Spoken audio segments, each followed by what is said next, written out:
Hola, bienvenidos a un nuevo video. Hoy vamos a ver el tema de Bacillus. Y como siempre, pues vamos a empezar viendo la clasificación. Tenemos que ver en qué contexto nos encontramos, qué tipo de bacterias estamos viendo. Bien, siempre les comienzo explicando la clasificación según forma y coloración gran, que son en donde tenemos 4 grandes grupos: los cocos gram positivos, los cocos gram negativos, los bacilos gram positivos y los bacilos gram negativos. En los videos anteriores hemos estado viendo los cocos gram positivos y ahora vamos a ver los bacilos gram positivos. Dentro de los bacilos gram positivos tenemos diferentes géneros: el género Bacillus, el género Clostridium, el género Corynebacterium y Listeria. Estos 4 son clínicamente los más importantes, por así decirlo, y los que vamos a estar revisando en el transcurso de los videos. Bien, los bacilos gram positivos se suelen dividir en bacilos no esporulados, es decir, que no forman espora, y en bacilos esporulados.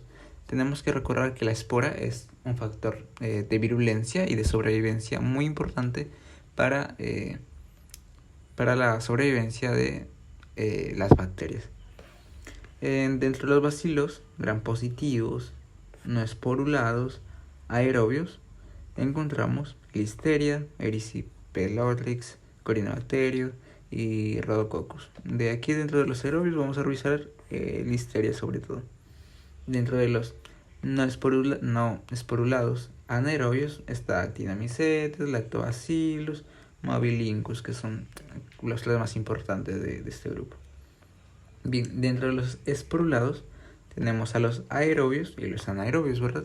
Y dentro de los aerobios están los bacilos. Entonces, las bacterias que vamos a revisar hoy día son los bacilos aerobios esporulados gram positivos.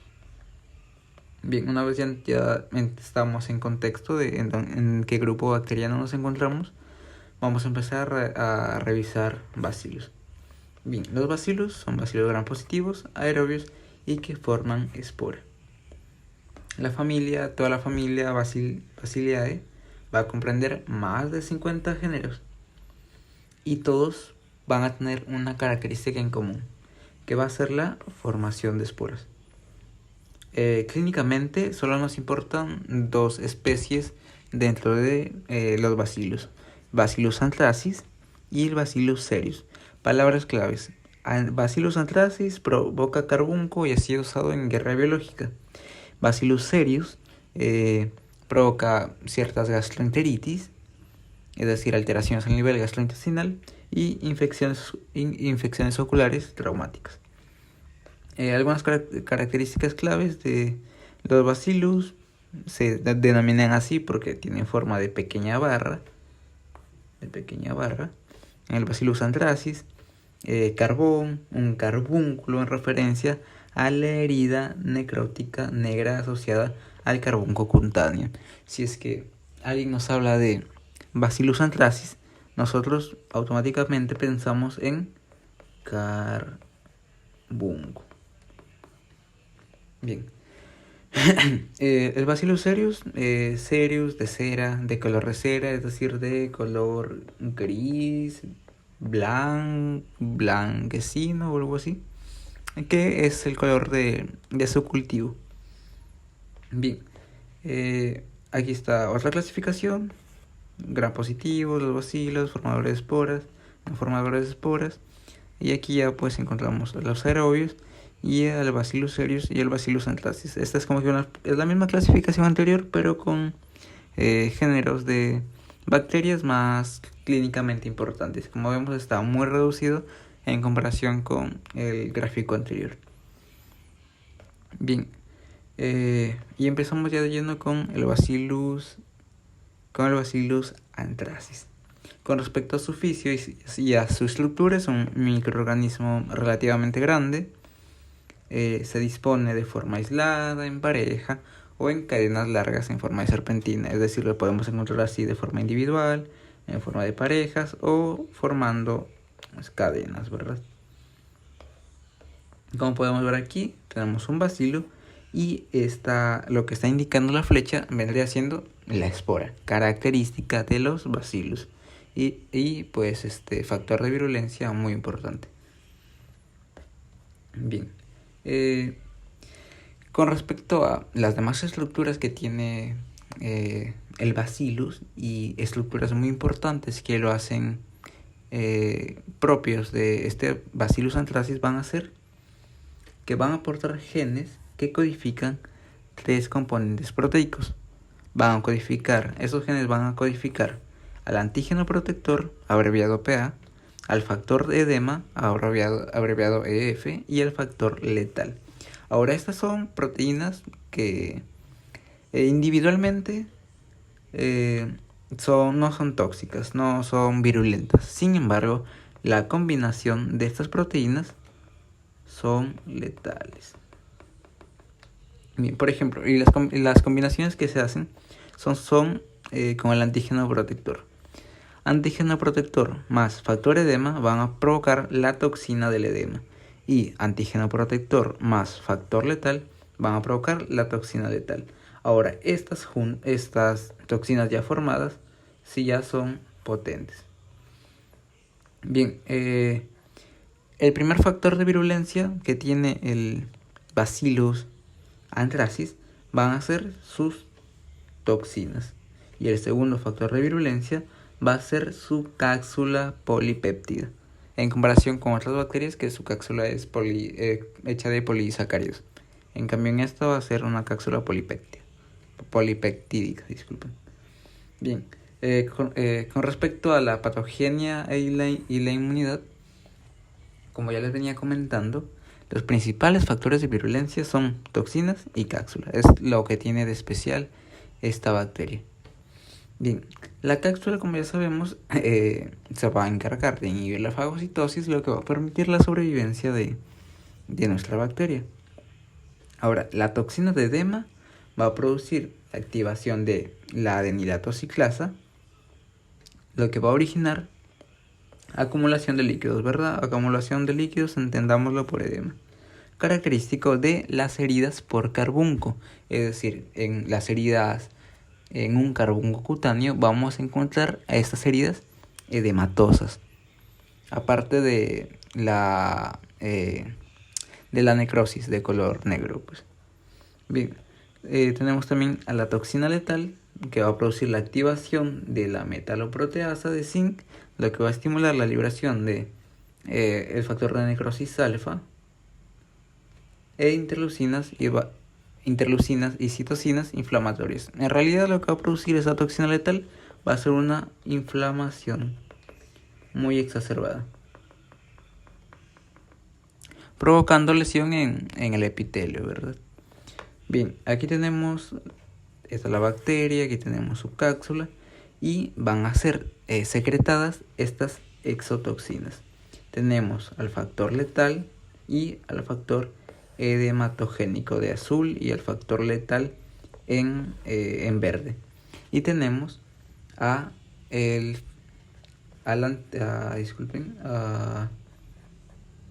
antígeno protector. Este es el antígeno protector. Bien, como vemos aquí en esta imagen tenemos lo que le había comentado anteriormente: toxina letal, toxina del edema y antígeno protector. Como vemos, el único que se excreta individualmente va a ser el antígeno protector. Es decir, el antígeno protector se excreta individualmente, como también conjuntamente, porque como sabemos el factor letal es una combinación, ¿verdad? Bien, ¿por qué es importante de que se excrete el antígeno protector? Porque va a servir como este se va a unir a los receptores. Este se va a poder unir a diferentes receptores. Aquí está este es el receptor, que lo podemos encontrar en pulmones, en cerebro, en corazón, en diferentes órganos. Ya, con tal que el antígeno protector se una a este receptor. Y es importante porque se va a unir, se va a separar cierta porción de este antígeno protector y al final va a formar un anillo de antígenos protectores. Ahora, una vez formado este anillo de antígeno protector, a este anillo se le puede unir o el factor edematógeno o el factor letal. Entonces, la importancia de este antígeno protector es de que va a servir como receptor, por así decirlo, para las toxinas. Bien, una vez que se haya formado este anillo de antígeno protector, se van a unir las diferentes toxinas. Si se une la la exotoxina edema, el factor edematogénico, va a ocurrir una endocitosis. Esto ocurre acá, una endocitosis. Y este factor edematogénico se va a unir a la calmodulina.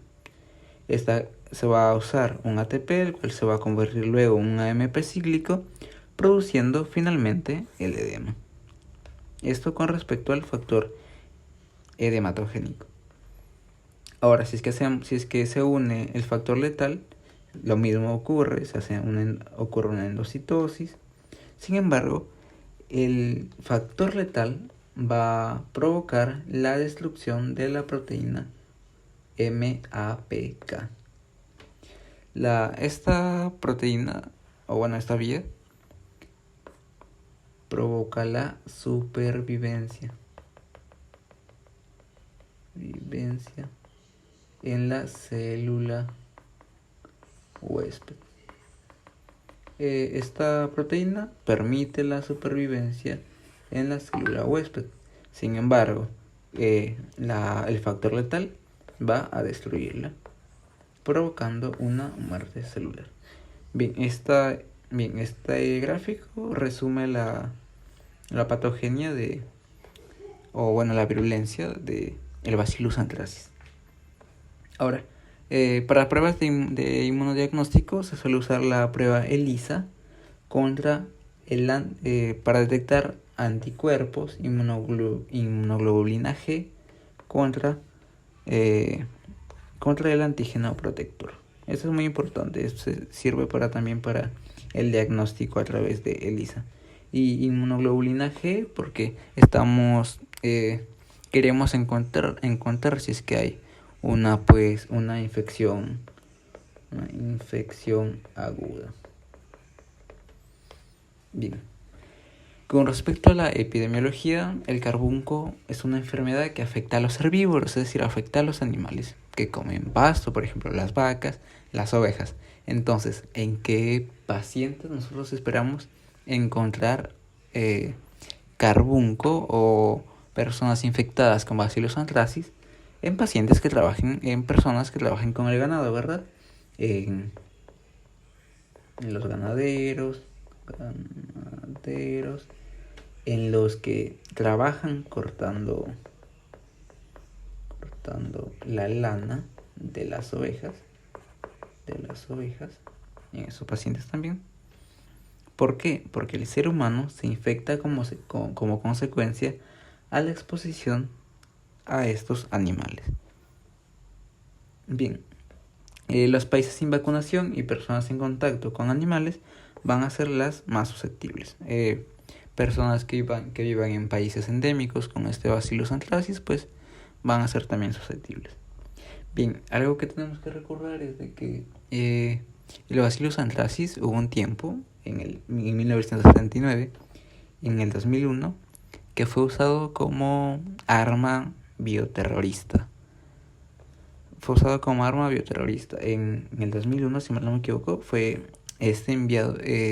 inoculado, por así decirlo, el Bacillus anthracis en cartas. Por eso aquí dice en servicio postal. Tratando de infectando a 21 personas, si mal no recuerdo, de las cuales murieron 7. Entonces, Bacillus anthracis, carbunco, más microorganismo usado en guerras biológicas. Bien, el Bacillus anthracis puede llegar al huésped a través de diferentes vías: por inhalación, al nivel gastrointestinal o por lesiones cutáneas. Esas son las 3 vías. Como vemos aquí, los animales vendrían siendo el reservorio, por así decirlo. La tierra también, la tierra contaminada con Bacillus anthracis, también vendría siendo un reservorio. Por ejemplo, en lesiones cutáneas, el ganadero se corta con su palana, por ejemplo, y a esta herida que tiene acá le llega tierra infectada con Bacillus anthracis. Es una forma de que esta persona se infecte. Por ejemplo, a nivel gastrointestinal, comiendo carne infectada o agua contaminada. Carne infectada, pues de el animal que va a estar infectado. Al nivel de inhalación, por ejemplo, yo les hablaba de aquellos personas que se encargan de cortar la lana de las ovejas y a la enfermedad provocada por Bacillus anthracis, específicamente en cortadores de lana, se le llama enfermedad de los cardadores de lana. Cardadores es igual a, por así decirlo, a cortadores, pero bueno, estamos hablando de personas que se encargan de quitarle la lana a las ovejas. Enfermedad de los cardadores de lana. ¿Por qué? ¿Ocasionada por quién? Por el Bacillus anthracis. Bien, entonces son 3 formas de infectarse las personas. Bien, no hay transmisión de una persona a otra. ¿Por qué? Debido a que la replicación bacteriana se da en los ganglios linfáticos mediastínicos y no se da en el árbol bronquial. Entonces no se puede contagiar de una persona a otra. Es muy poca la probabilidad. Enfermedades clínicas tenemos 3. El Bacillus anthracis provoca carbunco cutáneo, carbunco digestivo y carbunco por inhalación. Justo las 3 vías por las cuales ingresa el Bacillus anthracis. El carbunco cutáneo es 95%, hay un 95% de casos, de probabilidad de casos. No, y en el carbunco digestivo hay un 4 o 5%. Y en el carbunco por inhalación menor al 1%. Ahora, el carbunco cutáneo es de las más frecuentes, ¿verdad? Sin embargo, el más letal va a ser el carbunco por inhalación. Y bien, esas son heridas por carbunco cutáneo. Como podemos ver, tenemos la característica de la escara necrótica. Escara necrótica,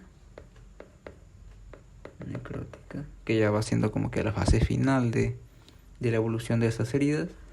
Aquí tenemos en piel el edema, que se puede ver en la cara del niño. Aquí, esta es la herida, una herida inicial, donde podemos ver que en los alrededores hay edema, presencia de edema. Aquí igual.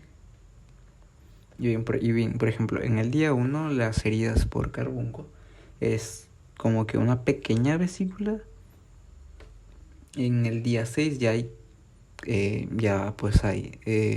una evolución mucho más alterada de la epidermis. Ya no vemos solo una vesícula, sino que vemos varias vesículas formadas alrededor y ya se está formando la escara necrótica. Y en el día 10 pues ya vemos la escara necrótica característica del carbunco. Y pues a los alrededores vemos edema, vemos presencia de edema. Bien, el carbunco o el Bacillus anthracis ya diseminado puede llegar a afectar a las meninges, puede llegar a afectar al cerebro. Lo que le llamamos carbunco meningio. Como vemos, este no es el color normal de un cerebro, de las meninges. Se debería de ver mucho más claro. Sin embargo, se ve de un color negro, un color necrótico, debido a el Bacillus anthracis, a la infección por Bacillus anthracis. Con respecto al tratamiento, la penicilina ha sido el tratamiento de elección durante mucho tiempo. Sin embargo, se ha observado resistencia a esta penicilina. También se ha observado resistencia a sulfamidas, cefalosporinas y a cefalosporinas de amplio espectro. Entonces, lo que quiero que sepan es de que el Bacillus anthracis suele hacer resistencia a varios fármacos. Además que presentan las esporas que les digo, que ayudan a que este microorganismo pueda vivir en condiciones bastante desfavorables y sin embargo pueda sobrevivir. Por eso, por estas dos cosas, por la resistencia más las esporas, es que es un microorganismo usado en el bioterrorismo, porque pues va a causar daño en las personas mucho daño en las personas que se infecten con este. Bien, el tratamiento empírico actual va a ser una ciprofloxacina o una doxiciclina más uno de estos antibióticos, como por ejemplo penicilina, vancomicina, imipenem, clindamicina y la eritromicina. Pero siempre estamos jugando ciprodoxi más los antibióticos de acá. Además, se recomienda el uso de penicilina oral para carbunco específicamente cutáneo. Como prevención, ya sabemos que los pacientes, las personas, a nuestros grupos afectados van a ser las personas que trabajan con ganado. Entonces debemos de vacunar a estas personas que trabajan con ganado y además al ganado que esté afectado por carbunco, o tenemos que vacunar este ganado para que no se infecte por carbunco. Y si es que, por ejemplo, se infecta este animal por carbunco, pues tenemos que enterrarlo muy bien para que no haya probabilidad de infectarnos. Vacunar a personas que viven en países endémicos de Bacillus anthracis y en el personal militar, por lo mismo de la guerra, por lo mismo del bioterrorismo.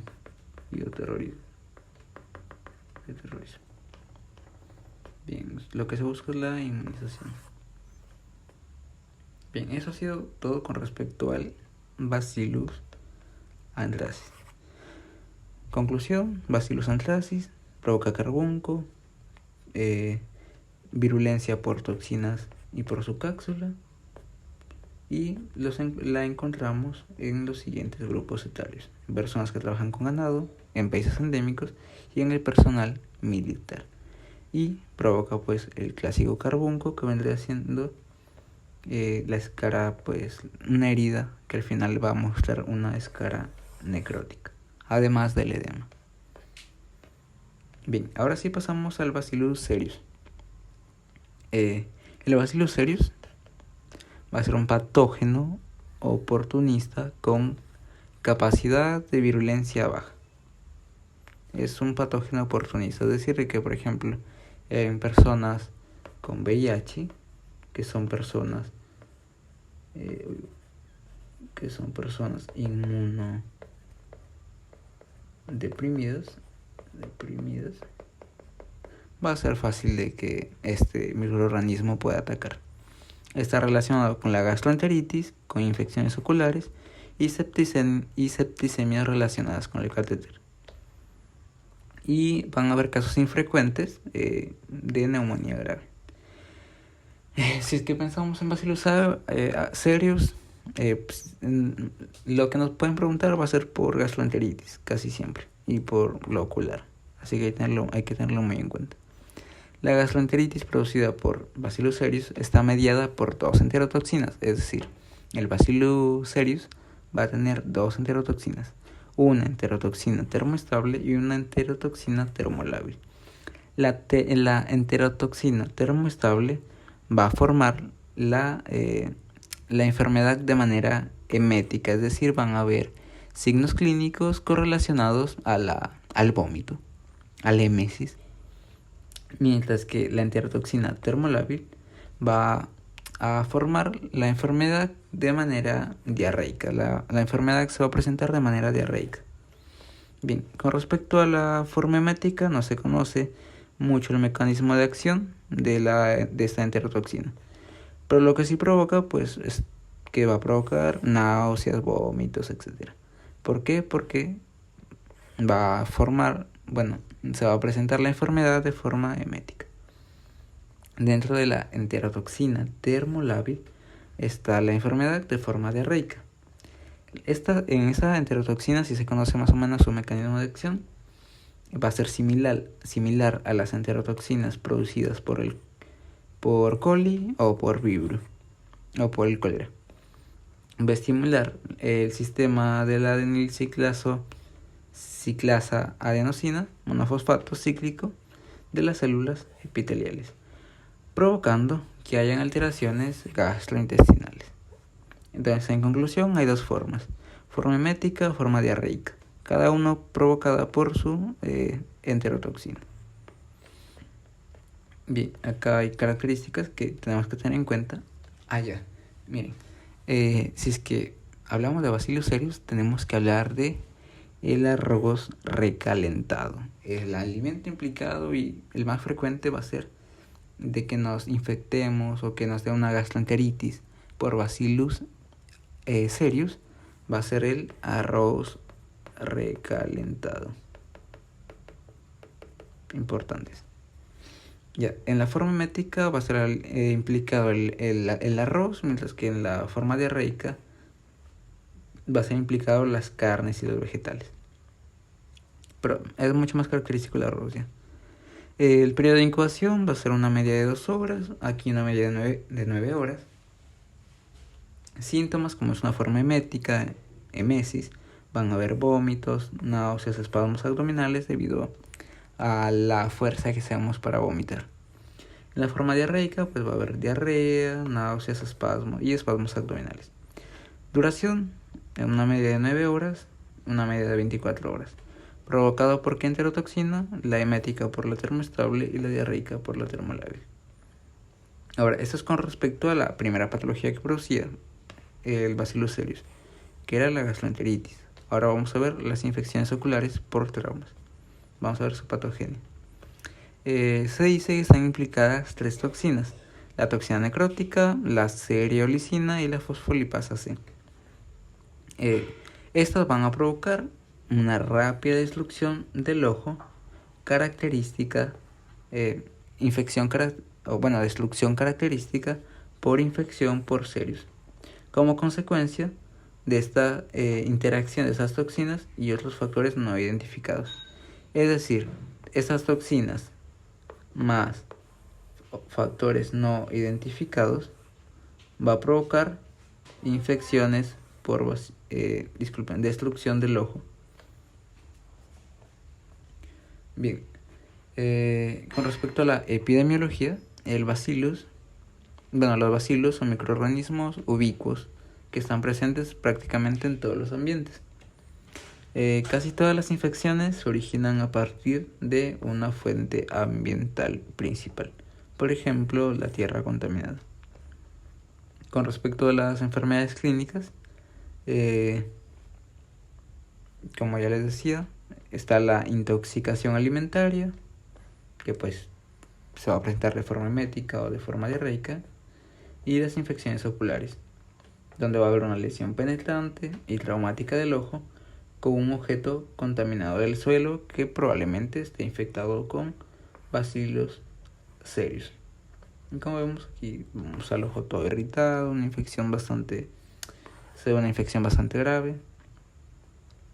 Ahora, una forma rara de enfermedad provocada por Bacillus cereus y que merece especial atención, va a ser la neumonía grave, que se parece al carbunco en pacientes inmunodeprimidos. Entonces, si bien el microorganismo, el Bacillus cereus no es el más frecuente microorganismo que ocasiona neumonía, sin embargo, cuando ocasione neumonía, va a ocasionar una neumonía grave. Y aquí, como vemos, al principio les decía de que El Bacillus cereus, de color de cera, un color grisáceo en el cultivo. Aquí, como podemos ver, vemos el color grisáceo, blanquecino y tal en el cultivo. Y bien, eso ha sido todo por el video.